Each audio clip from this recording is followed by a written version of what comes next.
मध्य प्रदेश के पचमढ़ी में हुई मोहन यादव कैबिनेट की बैठक में बड़ा फैसला लिया गया है। पचमढ़ी वन्य जीव अभ्यारण्य का नाम राजा भभूत सिंह के नाम पर करने का निर्णय लिया गया है। नगरीय विकास मंत्री कैलाश विजयवर्गीय ने कैबिनेट बैठक के फैसलों की जानकारी देते हुए बताया कि राजा भभूत सिंह की कर्मभूमि जन्मभूमि पर कैबिनेट की हुई है। उन्होंने मक्खियों से अंग्रेजों को भगाने का काम किया। वे नर्मदा अंचल के शिवाजी कहलाते थे। सबसे पहले हम सब गौरवान्वित हैं, पूरा मंत्रिमंडल गौरवान्वित है कि हम सब ने डॉक्टर मोहन यादव जी के नेतृत्व में राजा भभूत सिंह जी के कर्मभूमि जन्मभूमि पर आकर यहाँ पर कैबिनेट की है। और इसीलिए आज मंत्रिमंडल ने निर्णय भी लिया कि इस अभ्यारण्य का नाम जो यहाँ पर है राजा भभूत सिंह वन्यजीव अभ्यारण्य पचमढ़ी नाम रखेंगे हम इसका। अभी तक पचमढ़ी वन्यजीव अभ्यारण्य था, अब इसकी जगह राजा भभूत सिंह वन्य जीव अभ्यारण्य पचमढ़ी करने का निर्णय लिया उनके सम्मान में। इसके साथ ही हम मेट्रो को इंदौर से उज्जैन तक भी ले जा रहे हैं। हम कोशिश कर रहे हैं कि 2028 के सीजन के पहले हम मेट्रो इंदौर और उज्जैन के बीच चला रहे। इसके लिए बहुत द्रुत गति से काम चल रहा है। पिछले दिनों आपने देखा हुआ कि माननीय मुख्यमंत्री जी ने जल गंगा संवर्धन अभियान 30 अप्रैल से 30 जून के लिए घोषणा की थी। इसमें पूरे देश के अंदर खंडवा जिले ने कीर्तिमान रचा है सबसे ज्यादा वाटर बॉडीज के संरक्षण के लिए और नई वाटर बॉडीज नई जल संरचनाओं के निर्माण में खंडवा जिले ने एक रिकॉर्ड बनाया है। मध्य प्रदेश चौथे स्थान पर आया और मध्य प्रदेश में खंडवा जिला प्रथम स्थान पर आया है। 5 जून को उज्जैन में वेलनेस समिट हो गई और इस वेलनेस समिट के माध्यम से आयुष मंत्रालय इसको आयोजित करेगा। आप सब जानते हैं कि हमारे यहाँ 5 नए आयुर्वेदिक महाविद्यालय अब हो गए हैं। पहले एक ही महाविद्यालय था इंदौर में और अब 5 नए आयुर्वेदिक महाविद्यालय हुए। आयुष विभाग को हमने सशक्त किया है और योगा, यूनानी मेडिसिन, होम्योपैथी, आयुर्वेद इस सब की तरफ से चिकित्सा पद्धति को हमने सम्मान देते हुए जो लाइलाज बीमारी है वो किस प्रकार हमारी पुरानी पद्धति से दूर हो सके इसके ऊपर रिसर्च एंड डेवलपमेंट का काम भी चल रहा। और साथ ही जो 5 जून को होने वाली इस वेलनेस समिट में हमारे यहाँ बड़े बड़े संत भाग लेने वाले हैं। हमें विश्वास है कि आयुष विशेषज्ञ, नीति निर्माता और वेलनेस टूरिज्म भी एक तरीके से आजकल बहुत चलने लगा है। लोग वहाँ आते हैं, रुकते हैं, तो वेलनेस टूरिज्म ऑपरेटर यहाँ आने वाले हैं और राष्ट्रीय अंतर्राष्ट्रीय निवेशन भाग लेने वाले हैं। महाजून में एक जनजाति आधारित सम्मेलन भी हम लोग कर रहे हैं। 7 जून को बेगा समाज का सम्मेलन हमारा बजाग डिंडोरी जिले में होगा। 9 जून को बिरसा मुंडा जो कि रावीनूट ऑफ भील संप्रदाय बोलते हैं, उसको भीलों और भिलालों का रावीनूट है। जैसे बिरसा मुंडा का जन्म दिवस पर कोल सम्मेलन व्यवहारी शहडोल में होगा। 18 जून को सहारिया जाति के जो हमारे आदिवासी हैं उनका सम्मेलन कोलारस और शिवपुरी में होगा। और मुझे बहुत प्रसन्नता है कि राजा भभूत सिंह कोरकू जाति से आते हैं और उनके सम्मान में भी कोरकू जाति के लोगों के साथ सम्मेलन करेंगे। आज एक बहुत ही क्रांतिकारी निर्णय हुआ है।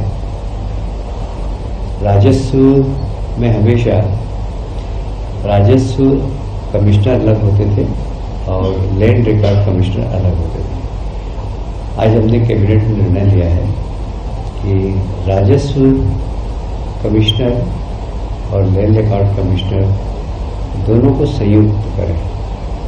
और आप जानते हैं कि अब आईटी का प्रवेश हो गया है प्रशासन में भी और लोगों को सीधी सुविधा मिले पारदर्शी सुविधा मिले, जल्दी सुविधा मिले, इसके लिए आईटी का प्रवेश राजस्व विभाग में शीघ्र हो। साधारणतः होता यह है व्यवहारिक रूप से जो तहसीलदार होते हैं, उनका तहसीलदार न्यायालय भी चलता है और राजस्व के प्रकरण तो सुनते हैं, साथ में लॉ एंड ऑर्डर का भी काम देखते हैं। अब तहसीलदार को दो श्रेणी में बांटेंगे कि जो राजस्व के न्यायालय देखते हैं वो सिर्फ न्यायालय देखेंगे और लॉ एंड ऑर्डर करने वाले वो लॉ एंड ऑर्डर को ही संभालेंगे। जब इन दोनों कमिश्नरों को हम एकीकृत कर रहे हैं तो जो एक कमिश्नर होगा उसका नाम होगा commissioner land resources and management.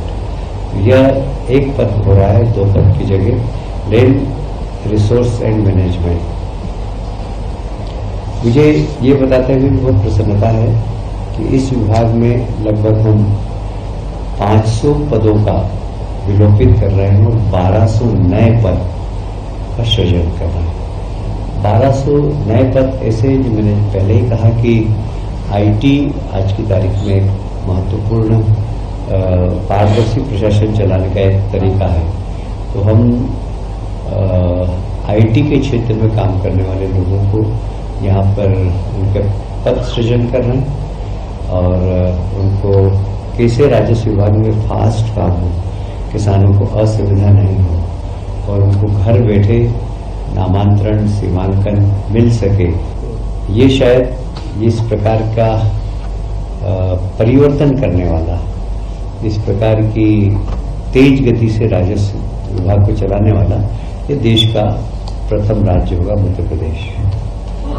हमने कुछ ठेका श्रम विनियम उत्पादन अधिनियम 2070 में 20 ठेका श्रमिक सीमा को 50 तक बढ़ाया जाना प्रस्तावित किया है।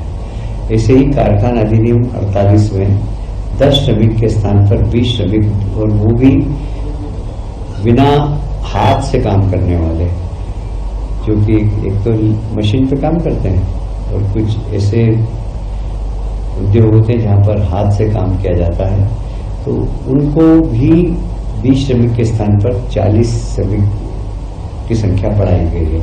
ऐसे बहुत सारे ऐसे क्रांतिकारी परिवर्तन किए गए जिससे कि औद्योगिकरण में श्रमिकों की समस्या का निराकरण हो सके और इसमें इस बात का ध्यान रखा गया है कि श्रमिकों का अहित नहीं हो, उनके अधिकारों का संरक्षण करते हुए हमने लेबर एक्ट में संशोधन किया है। मध्य प्रदेश में आपकी जानकारी होगी ही कि माननीय मुख्यमंत्री जी सिर्फ खेती ही नहीं, खेती में भी उद्योग। हमारे प्रधानमंत्री जी का सपना है कि खेती फायदे का बिजनेस बने और किसानों की आय डबल हो। तो कैसे हम गांव में उद्योग बना सके और वैल्यू एडिशन का काम कर सके, उत्पादन का। इस दिशा में हमने पहले भी कदम उठाए, अभी और कदम उठा रहे हैं। आज इस दिशा में हमने agritech innovation hub for agriculture की स्थापना के संबंध में कैबिनेट में एक प्रस्ताव पारित किया है। इसमें राज्य शासन की ओर से एवं विज्ञान एवं प्रौद्योगिकी विभाग और राज्य इलेक्ट्रॉनिक्स निगम की सहभागीदारी से हमने एक इलेक्ट्रॉनिक सूचना प्रौद्योगिकी मंत्रालय भारत शासन सरकार को प्रस्ताव की प्रशासकीय स्वीकृति के अनुक्रम में इंदौर आईआईटी में एक agritech hub, innovation hub for agriculture ऐसा बनाने का निर्णय लिया है। इसमें आईआईटी भी हमारी टेक्निकल पार्टनर है। कैसे किस प्रकार अच्छे बीज हो, अच्छी खेती हो, पर एकड़ उत्पादन बढ़े, इस दिशा में यहाँ पे रिसर्च मार्गदर्शन सबका काम होगा और कुल मिलाकर खेती लाभ का धंधा बढ़े